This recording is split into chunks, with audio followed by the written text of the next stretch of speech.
Jesús Ferrer, bon dia. Hola, bon dia. Que ja estàs descansat de les vacances, sí, de la nit de noses, que vas parlar de les nit de noses i no vas parlar de la secció de Misteriosament Feliç? Evidentment, no, que estava una mica cansat de parlar de mi. Estaves feliç. I ara ja continuarem parlant de la recerca de la felicitat, que és a lo que ens dediquem. L'altre dia vaig fer el recompte i portem 112 programes. 112 ja? I anem per la 5a temporada.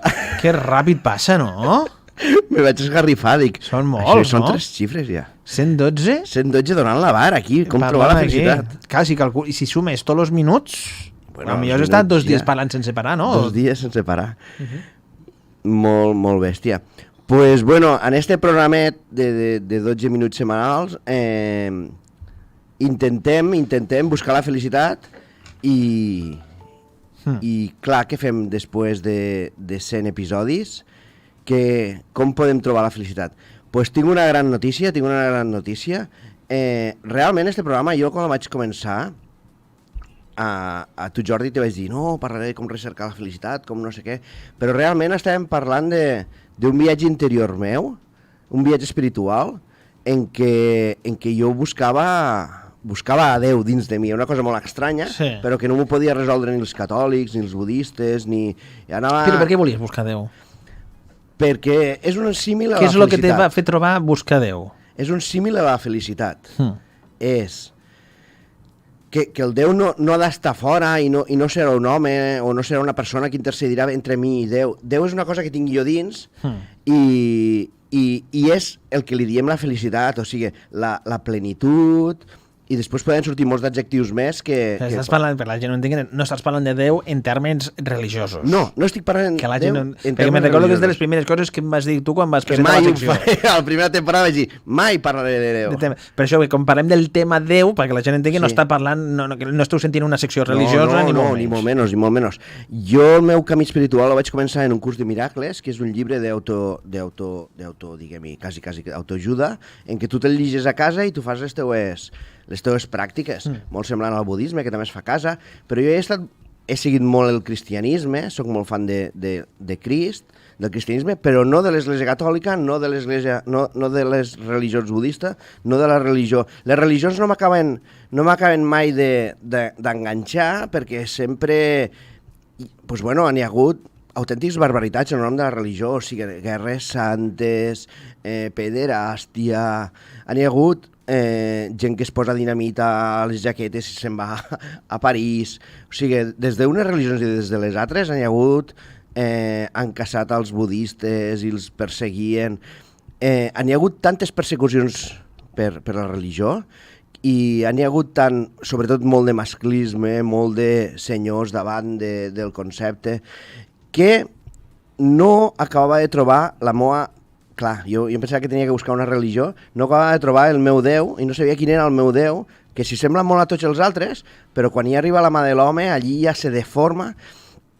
Pues este mes he trobat el meu Déu. Has trobat el teu Déu ja? El meu Déu és el mateix Déu que el de la Rosalia. El teu Déu és el mateix que el de la Rosalia. És veritat que volies parlar de Lux, no? Volia parlar de Lux, del disco de Lux, i Rosalia ha tret un disco que es diu Lux. El va treure el 7 de novembre, el dia que vaig començar el viatge de noses, i em va seguir tot el viatge perquè l'he anat escoltant per les nits. Jo la tinc al cap, tinc al cap. La cançó de la Petla la tinc al cap, tota l'estona. És molt potent. Sí. I com vas comentar tu, s'ha d'escoltar des del principi, pot ser, però si s'escolta sol tampoc no hi ha problema. Pues he escoltat moltes entrevistes de Rosalia, i Rosalia realment ha tret este disco no donant respostes sobre el seu Déu, sinó fent preguntes. I ha fet este disco basant-se en santes de diferents religions. O sigui, el Déu de Rosalia és un Déu feminista. Sí. Vull dir, ja no tenim bisbes, ni papes, ni jo què sé, les altres religions com se diuen, ni sultans, no sé si es diuen, jo què sé. Està tot basat en històries de santes i si vas seguint les cançons te toca resseguir vides de santes, però santes no només del catolicisme, sinó santes d'altres religions, de la musulmana, i bueno, de diferents concepcions, fins i tot s'ha fet en 13 idiomes, perquè este Déu de Rosalia és multillengua, no té problemes en parlar en català ni en castellà, però és que parla en 13 idiomes.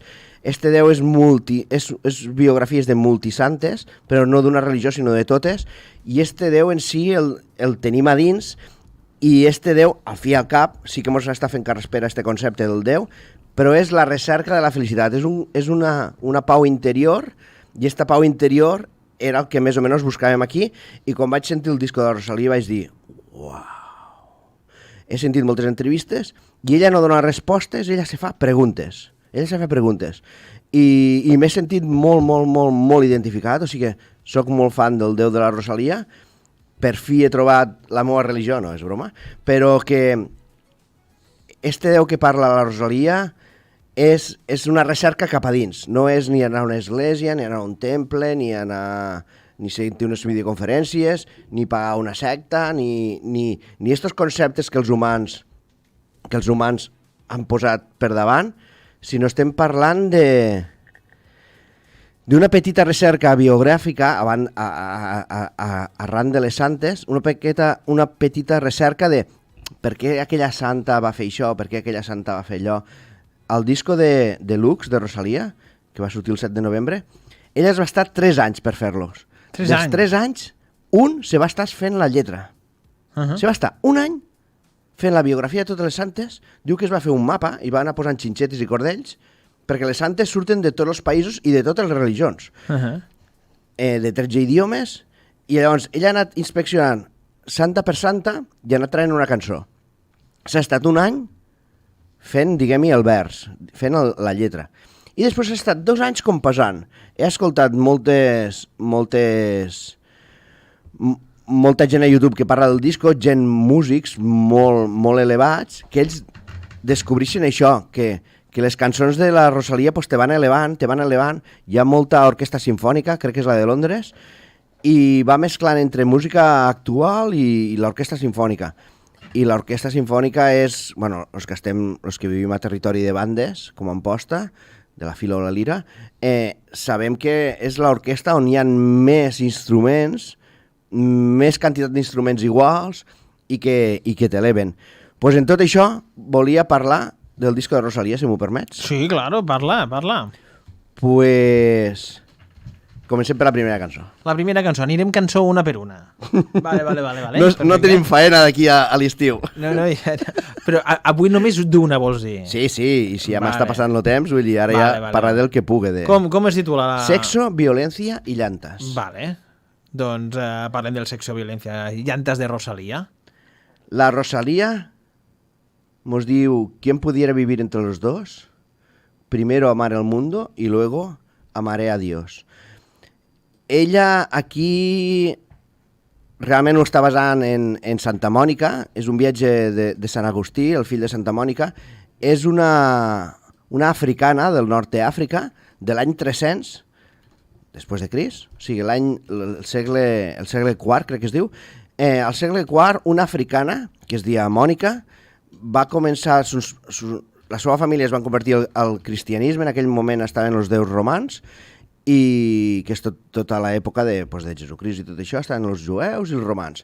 La seva família vivia en un poblat que hi havia molt de romà, es van convertir al cristianisme i ella es va posar a rezar, i de molt petiteta la van fer casar en un senyor que era molt malcarat, i sempre s'enfadava, i ella ella estava sempre rezant, era de la religió catòlica, ja diré, hi ha moltes cançons de moltes religions, però esta concretament se situa al nord d'Àfrica a l'any 300 i pico. Pues ella se pregunta qui poguera viure entre els dos mons. El món d'aquí dels pensaments, dels patiments, del sofriment, és on vivim tots, o el món de la felicitat. El món de que tot és bonic. No, per favor. Què? Que m'emociona quan sento aquesta cançó. Bueno, però de la dins de fons. Què em faràs plorar, Jordi? Digues. Qui poguera viure? Això està basat en la vida del fill de la Santa Mònica, Sant Agustí. Sant Agustí va ser un puto juerguista, era un filòsofo i li encantava les bacanals, els festivals i l'alcohol i les festes. I va passar mitja vida sent un juerguista. i Santa Mònica, sa mare, no parava de resar, per favor que es convertisca, i Sant Agustí, que evidentment no era gens sa, quan va passar el primer món, el món d'aquí, de la festa, després, bueno, se va fer catòlic i va passar a ser un sant tan elevat, va començar a fer moltes xerrades com a discurs així de les esglésies i tal, i va escriure tota la biografia de Santa Mònica, de sa mare. Pues me faràs emocionar esta cançoneta. El tema és qui poguera viure entre els dos mons. Diu el primer, sexe, violència, llantes, deportes de sangre, monedes en garganta. El primer món, el món del sofriment, dels pensaments, de les enveges. Pues mos agrada el sexe, mos agrada la violència, les llantes aquí fa un toc al Motomami, el disco anterior. Deportes de sangre en què competim hasta sofrir, sofrim hasta competir. A les feines hi ha molta gent competint i morint-se d'estrès. I ella li diu deportes de sangre i monedes en garganta. Monedes en garganta és com l'asfíxia del món material, del món econòmic, de la recerca dels diners. Al primer món mos agrada el sexe, la violència, i per això avui vaig en camisa de calaveres. És el món més heavy. I mos agrada competir, envejar, competir amb els companys de feina i aconseguir diners, monedes en garganta, asfixiar-nos en el poder del diner. I després, al segon món, segons Rosalía, destellos, palomas, santas, la gracia, el fruto y el beso de la balanza. A més, ho diuen en estos enfocs, el primer és molt heavy, és el món material dels pensaments i del sofriment, i a l'altre, segons la Rosalía,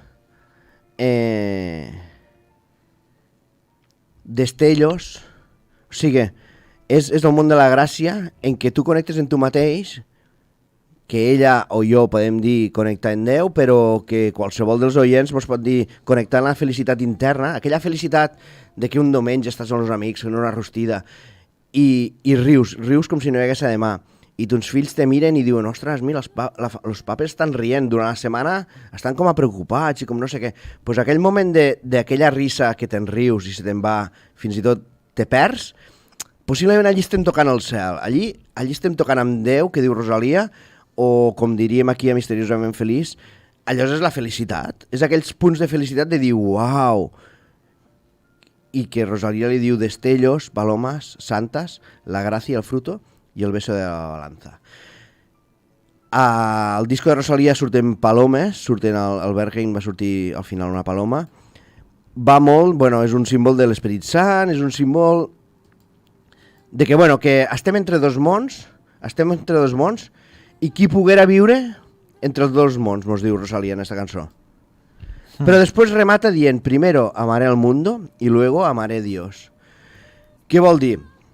Que no és que puguem viure en els dos mons a la vegada, vull dir, anar-me'n de bacanal i de festa i de borratxera i al mateix temps ser extremadament feliç. Perquè aquí li diu Déu a la felicitat més extrema. Els punts de felicitat els tenim tots, però tenir una felicitat extrema, que és sempre estar feliç, fantàstic, meravellós, connectat amb, com diuen moltes religions, amb el Déu intern, però que podríem dir amb la felicitat, estar en aquest estat de gràcia, estar sempre tan feliç, tan brillant i tan fantàstic, és totalment incompatible en les festes i borratxeres que em vaig pegar jo a Granada, la meva camisa de calaveres de heavy i el món d'aquí que sense voler competim amb els companys, mos asfixiem pels diners, lo diner és un gran ídol, i idolar els diners pues, mos perd, perquè llavors ja pels diners podríem fer, i després, bueno, deportes de sangre, crec que era l'altre, deportes de sangre, el que podem arribar no a matar o a cuchillar, però a envejar als companys de feina o l'estrès. Pues bueno, en tot això, la Rosalía mos fa la pregunta, perquè ella no explica sobre el seu Déu, ella se pregunta, qui poguera viure entre els dos? Primero, amaré el mundo y luego amaré a Dios. Jesús Ferrer, se'ns acaba el temps. Que passis molt bona setmana. Moltíssimes gràcies.